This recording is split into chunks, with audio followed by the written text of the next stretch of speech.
welcome to the show. I'm Tigo. Have you been wondering if your business is set up just the way it should be? Are you taking care of your taxes? Are you worried about your legal side? All that good stuff? Yeah, I go through that too. So today I'm getting my friend Emily to come on and we're going to talk about getting legit. So sit right there. We'll be right back.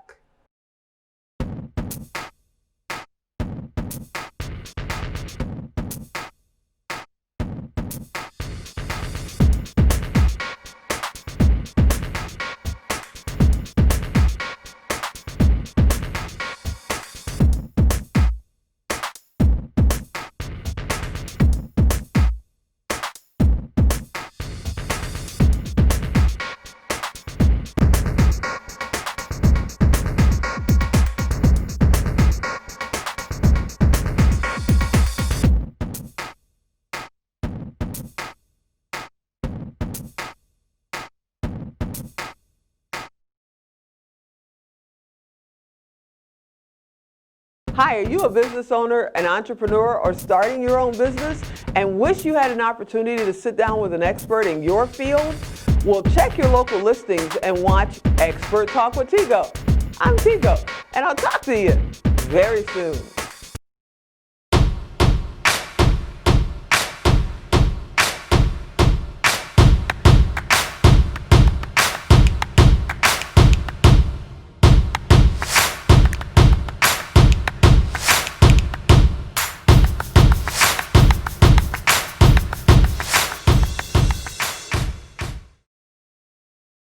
Hey, Emily, welcome to Expert Talk with Tigo. I am honored to be here. I'm so excited to be here, and I can't wait for our conversation because I love chatting about this stuff the most. I'm a giant nerd. I'm a giant nerd, and we've been having all kinds of technical difficulties, and I want to thank you for hanging in there with me. I mean, how embarrassing is that? But we're going now. We're going. It's working. Yay. So I found you because your name just kept popping up. Emily, badass lawyer. Emily. And I'm going, is something coming at me or is she just that good? And I looked and you're just that good. You've been an attorney for 15 years? I've been an attorney for over 15 years. I know when you see the gray hair, people are like, you're a little bit old. I'm like, I'm experienced. Those are highlights. They don't have an idea what that is. So before we get into everything, let's talk about young Emily. Did you plan on being an attorney? I actually didn't. So growing up, I am not only dyslexic, but also ADHD, which growing up in the late 80s, early 90s is not something they often diagnosed girls with. So I did not have fantastic grades. I was much more focused on athletics. I played water polo on a men's team because they didn't have a women's team. So I've always had a very strong sense of will. I have made things happen, but I really didn't think I wanted to be an attorney because I honestly didn't think I was smart enough because that's what my teachers taught me about myself. Oh, well, you're not very smart. You can't get your homework done. You don't learn well in this environment is what they meant. So I didn't think that I had the capacity. And then I went to college. I was playing Division I water polo and I was like, I can make things happen that I want to have happen. I just have to figure out how it works for me. Then I got injured playing Division I water polo and was like, oh, I need a plan. Like I didn't have a life plan at that point. It was that I wanted to play college athletics. And then once that was gone, I was like, I didn't plan anything else. What do I really want to do? And I really did want, and I was a political science major in college and really wanted to go down that route. I worked for a summer in Congress in political management. Wow. I worked on some campaigns and I was like, oh, I don't want to do any of this. Nope. And then I was like, I want to understand kind of the rule book of how life works because we're governed by all of these laws that we don't always understand. There's the criminal laws and civil laws, and you can say this and you can't say that, and you have to pay these taxes. And I wanted to know how that game worked. And then when I went to law school, it was because I wanted to be a deputy district attorney, which I did in Los Angeles County for over 10 years. But no, this was not the path I had charted for myself. I assumed that I would just be a water polo coach. So hold on. You just skipped right over that because you are not, the neighborhood attorney on the corner with the shingle hanging. You literally were a prosecutor in one of the most badass counties around. I mean, Los Angeles, you had to hold your own. So how did you end up there? What made you choose that route? Because you could have went anywhere. So I had some experiences in college with friends and roommates where they had had things happen to them that maybe weren't on the up and up. And in those conversations, and prior to Me Too, women weren't always comfortable saying, this thing happened and I don't know if I'm comfortable with it. And I don't know if it's okay that this happened. And I don't know what to do. And I don't know who to talk to. And I was like, well, everyone talks to me. And I had a lot of compassion for that. I'm not one of these kids who just had straight A's in high school by breathing. I'm scrappy. I have worked to get here and I have overcome learning how to learn. And I know I'll be good at this job because of that. So I literally forced my way in. She says she forced her way in. And then you do this for 10 plus years and you just get up one Tuesday morning and decide that's it, I'm out. I mean, you're not even in California anymore, correct? I'm not. We actually moved during COVID out of California to Tennessee. But in my career, you just moved. We just moved. Okay. In my career as a district attorney, there is quite a lot of stress in that job. After having two children, I had some fairly significant health issues that I was having a really hard time recovering from. And as I was recovering from some of that, I had gotten exposed to tuberculosis at work and had gotten treated for that, and it just bottomed out my system. And as I was going through that, I then herniated my back, and then I herniated my back again. And so I was having these reoccurring health issues, and I felt like I was just patching myself up to go back onto the battlefield. And my kids were very used to me being in bed, and I didn't want to live like that anymore. I loved being a district attorney, but I'm also highly empathetic, and I have some boundary issues, and I was working myself into being very, very unhealthy. And I looked at my kids and I was like, I can't do this. I also had police protection on my house while I was pregnant because of a murder trial I was involved in. And I was like, my kids didn't ask for this life either. And I felt that it maybe wasn't the best use of my skills, given that it was literally tearing apart my health because I was not very good at dealing with the stress and secondary trauma of that job, though I loved it. There you go. And stress is the mother of a lot of change because you get caught in stress, and then you got that mother gene that says, I'm going to protect my kids. I'm going to get them out of this environment. And then you literally turned like far right and created an entire, maybe I shouldn't say created, maybe you just took the curtain down and let everybody see that side of you, because you are the badass lawyer, literally. And you've got, Instagram following. I found you on social media. I'm addicted to your lip syncs, and you're just so much fun. I'm like, attorneys aren't fun. They're always sitting in an office with a whole lot of books and they tell you what you did wrong, It's like, but you are making it fun and safe for small business to be able to say, hey, Emily, I don't know.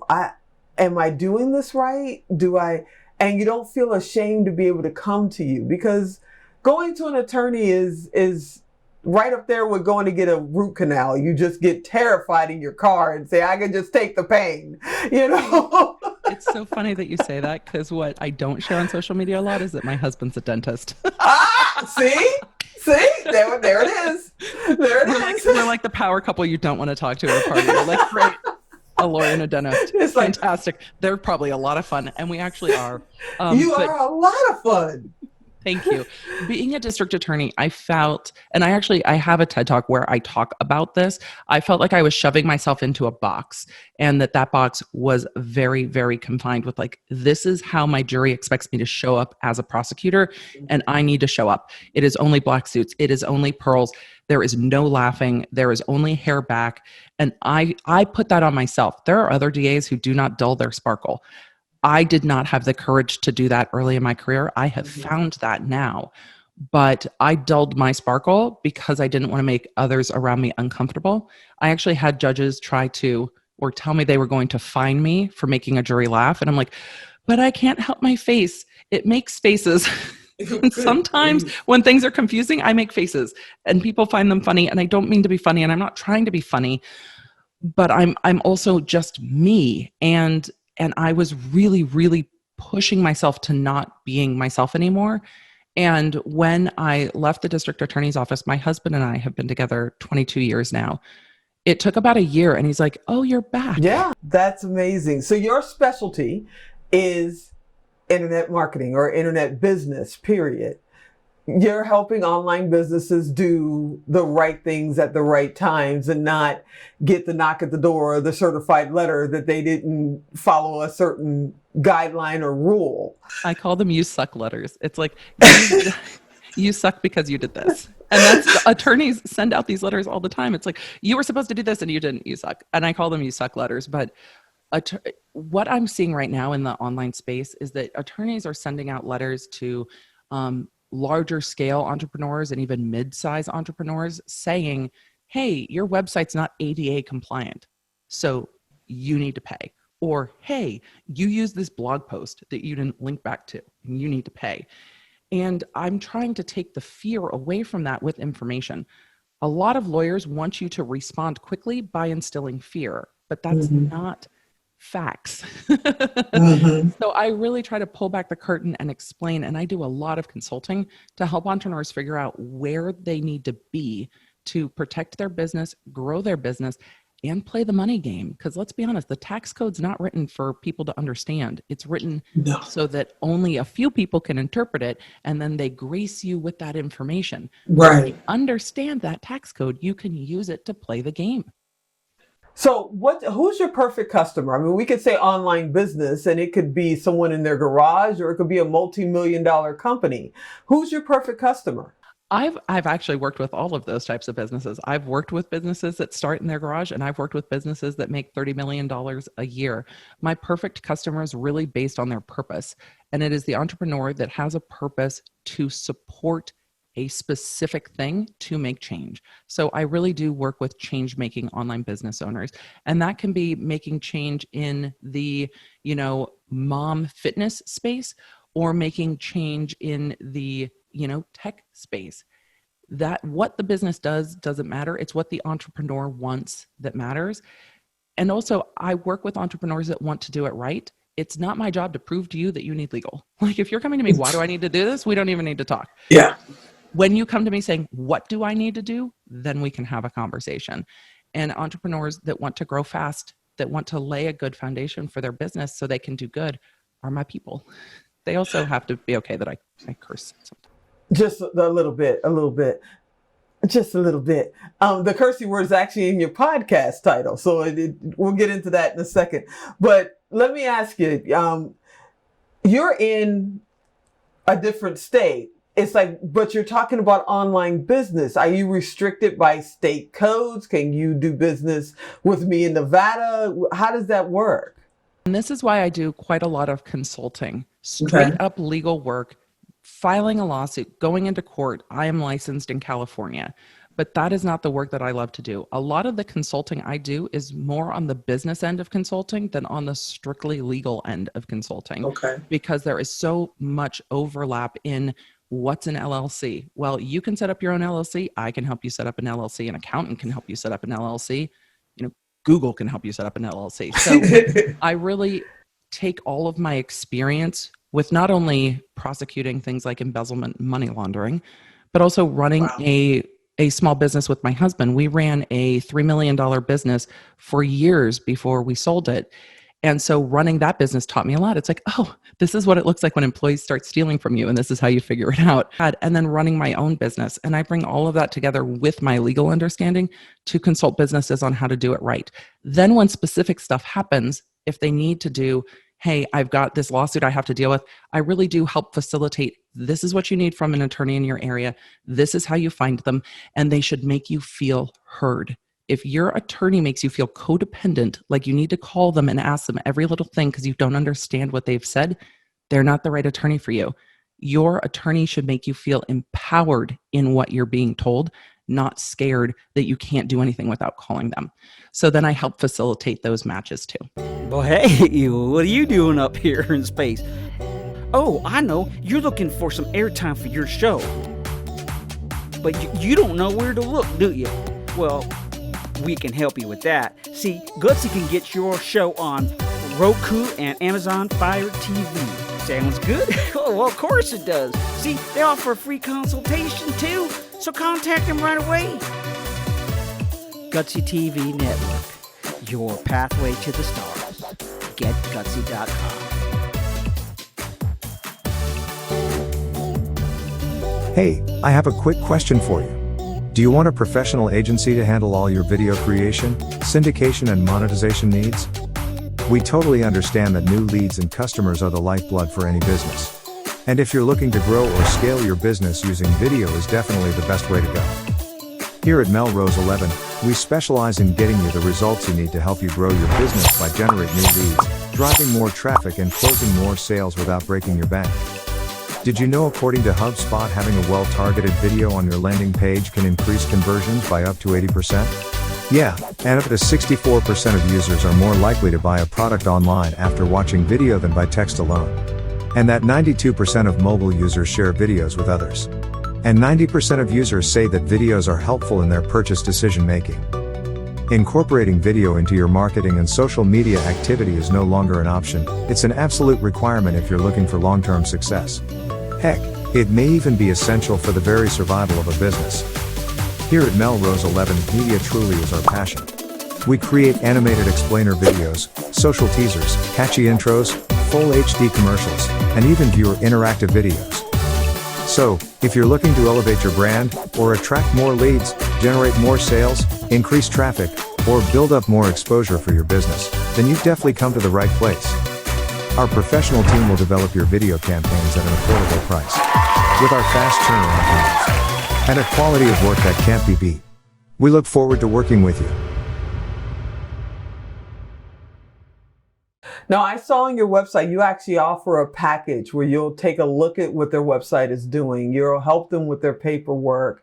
You have pre-existing packages just already set up. They can just go check it out. And we're putting the web address below you so people know where to go. But what made you decide to do that? Because usually, when you're talking to an attorney or any other profession like that, they want the free consultation. They want you to sit down with them before they even talk to you about anything. You're literally just putting it out there and saying, hey, this is what you need. Grab this. I'll help you if you need me to help you. What made you decide to do that? So a lot of entrepreneurs are like, well, I'll just grab privacy policy like off of somebody else's website, copy and paste it and throw it on my website. I'm like, you can't do that. But it's also something, you need a privacy policy. Most businesses fit into a couple of different categories. And when people go to my shop, the Get Legit shop, to purchase things, it's like if your business falls into one of these categories, a standard privacy policy and standard terms of use are going to work for your business. Mm-hmm. If you're doing something more specialized, then we're going to need to hop on a consultation and talk about your business. Those things are governed by federal law. I can operate in any jurisdiction with that. Okay. I chose to do it because I didn't like that I was seeing entrepreneurs not starting because they were afraid of the legal stuff. So, if they can go to LegalZoom and buy it, and LegalZoom's just going to be like, here's this, and not explain it. I knew that I could do that better, and I trusted myself more than the attorneys at LegalZoom to provide that to my clients. But what I found is a lot of my clients are like, okay, well, I teach other businesses how to do it. Can they just come get this from you? And I'm like, yeah, sure, here it is. And so I started it because my clients asked me to help support their own clients as well. So are you a coach as well? Like, can someone just hire you to be their advisor? Is that something that can happen? So how does that work? I do a lot of consulting calls, and I start everybody with one call, because if we can bang it out in one call, you don't need to spend more time with me if you're moving fast in your business. You just need a couple questions answered, and we can do that. What I don't like about the free consultation call model of lawyers, and did you know Google gives them advertising space if they offer free consultations? This is why people do it. What I don't like about the free consultation is people are stressed enough about talking to an attorney. And then they go in and the attorney asks them questions and it's like, okay, well, my retainer's $4,000, $5,000, $10,000, and then we can start to research your case. Mhm. Most people just want to know, how do I know if I'm ready for an LLC? Well, I can absolutely run you through those questions and we can talk about your business goals and find if you're ready for it. You don't need to hire me on retainer for 3 months to do that. And I don't want people to not start their business because they don't have the answers that they need, which is why I still offer consulting and which is why I offer info product. That's pretty cool. So now we got to talk about the other side because you're kind of yin and yang. You got this podcast going on. I'm getting up in the morning going, what does she do on Instagram? Her whole coffee thing, it's like, what's going on with her? You are so funny and you should be an entertainer. I'm telling you, you need to go from being the badass lawyer to the badass former lawyer, now entertainer, because you crack me up. What made you decide? Because people that are in a professional field such as yours, they're always worried. Like you said, when you were in LA and doing your job there was a certain uniform you wore, a certain hairstyle you wore. You stayed within that box. And now you seem to be functioning like there's no box. What box? I'm out of here. So what made you take that? That's courage, to come from where you were to going. What made you decide to do that? It was exhausting trying to live not as myself 100%. And what happened early on in my business is I started speaking on stages. And as I started speaking on stages to entrepreneurs, they would come up to me afterwards and be like, oh my God, I love you. You are so much fun. Thank you for sharing that. But then if they'd go to my website, they got kind of a stuffier website. If they went to my social, they got a little stuffier on my social. And I realized that I needed to show up consistently across the board because people who really want a traditional stuffy lawyer are going to get on the phone with me and see my purple lights in the background and be like, I don't know if she's for me. There you go. And don't worry. Everybody is wondering, what's her podcast? What's the curse word? It's there. You just had your 50th episode of your podcast. Congratulations. You just had your 50th. And you talk about a little bit of everything. You really get into their stuff when they're acting up and then, no, what is this about? And you go into entertainment, you go into business, you just, whatever topic is hot right now, it's like you seem to be right on top of it. I love that. Where are you going with your podcast? You're at number 50. Are you going to 5,000? I mean, where are you going with this? This has been a really lifelong journey of work. I spent 10 years of a career putting myself into a very specific character, almost, if you will, of this, like, I'm a district attorney and district attorneys act this way. And I think a lot of us do that with anything. I'm a mom and I act this way. I'm a dad and I act this way. I'm an accountant and I act this way. And we put ourselves into these titles. And I really think that we're taught to do that from the time that we're kids. It's like, what do you want to be when you grow up? And if they say, I want to travel the world and go to the moon and be happy, you're like, no, but what job do you want to be? Right. And we equate being with doing. It's like your being should be different than how you earn money. And in the online space, you can make money a million different ways. So then you have to decide how you want to be. And I decided that how I wanted to be was unapologetic and show up authentically as me. But it took me work to get there because I was afraid. In junior high, I was picked on for my voice and called every name you can imagine. I still get YouTube comments about my man voice and whatever it is. So it took me a year to start my podcast because I had those voices of mean 12-year-olds in my head in my 40s. They never go away. They never go. And it's so funny that the online trolls echo the mean kids. Like, how do the trolls know what the mean kids said in 1992? They're the same ones. They just grew up and got internet access. That's all it is. So yes, there have no lives. Yes, there was fear. But when I dialed in what my purpose was, it doesn't really matter what the fear is because it's not about me anymore. It's about sharing and having conversations. And the people who are here for it are here for it. And those who aren't, look, man, my podcast is free. If you don't like it, turn it off. It's cool. That's what I'm saying. You don't like it, turn it off. It's cool. So what's next? 5 years from now, 10 years from now, what's next for you? Because I know you got plans. I do have plans. So I've really been dialing into the information space and sharing, really pulling back the curtain on these rules that we're talking about. So I see full-time legal commentary and full-time like legal pop culture commentary in my future, because it is The shop is great, and I can fit people with amazing attorneys that are like, if you put me in front of a mic, I'm going to vomit. I don't want to do that. I can help entrepreneurs find those attorneys, but those attorneys do not want to do this. Yeah. And that is okay, because doing the being in the information space is going to free up me to have those conversations. So 5 years from now, people are going to be like, oh my God, she's the female Gary Vee. I knew her back when. I'm here for it.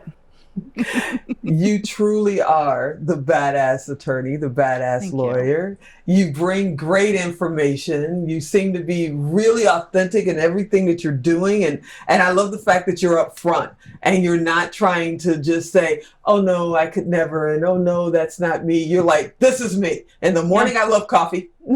I do. If there's somebody in Twitter that's acting crazy, I'm going to talk about them. You know, it's like, this is great and I love it. And you got to come back. I hope you come back often. I would love to. I love having conversations. I love the space that you're creating to share new and different experts with your audience. It's so needed to just share information, and we can talk about opinions and we can talk about other things, but we've got to share the information first. Yeah, we got to share the information first. And there's so much that I could sit here. We could sit here for another hour, but the network goes, you get 28 and a half. That's it.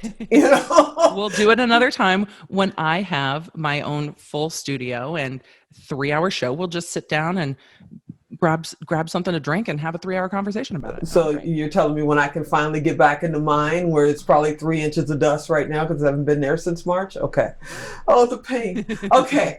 Emily, you are great. You are a badass attorney. I know I'm going to have you be my advisor, because who else am I going to besides Happy you? to help.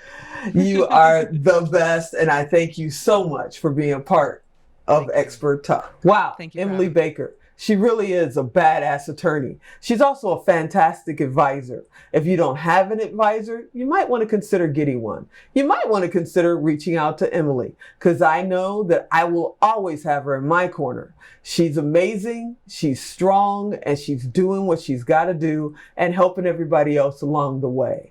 Yeah, that's kind of cool. Thank you for watching. I hope to see you next week. I'm Tigo, and I'll talk to you next time.